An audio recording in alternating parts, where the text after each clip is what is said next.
Hi, I'm Geoff Phillips, and in this video I'm going to show you how to draw the in-centre of a triangle using Geogebra.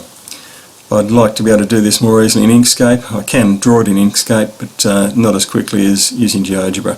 Even this new fancy version of Geogebra, which I don't like anywhere near as much as the previous version that I used a few years ago. I think they're a bit too cute and lots of things don't work properly, but I'll persist.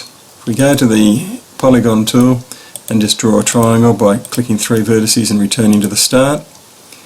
Then I need to draw the angle bisectors under the construction tools, angle bisector.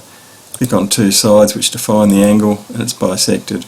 Keep doing that all the way around the triangle and we keep getting the angle bisectors. I don't like these perpendiculars, so I'm going to hide those. Select tool and I'm going to click on each perpendicular, Control H to hide. If I delete it, it deletes the angle bisector as well, which is another annoying thing. I should be able to just delete one of these, but it's not possible. Click on that, Control H, and finally this one, Control H. There's our concurrent in-centre. If I click the point tool and click on the intersection, it puts a point there. Now I'm just going to move the vertices around a bit.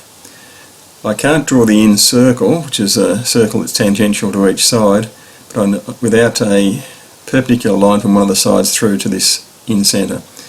So what I'll do is I'll click the perpendicular, not bisector, just perpendicular line, and click the dot and the base, and there's my perpendicular line to the base through the in centre. Again, I'll click the point tool and should be able to get a point at that intersection, which I have. Now if I click the circle tool, the top one, circle through centre, by centre and point on the outside, click, back to the select tool, I've got a nice in-centre there. I can drag that around all over the place. One little thing I like to do, I won't do it on all these lines, but I'll show you one example. Sometimes a line is a bit annoying, so I'll click the select tool, click the line. Let's see if it's going to let me. Click that line, Control H to hide, and replace it with a segment. There's the segment tool, and click between those 2 points. Anyway, there's the in-centre. You can do the same, replace these lines by segments just through the triangle, but there is how to produce the in-centre of a triangle. Thanks for watching.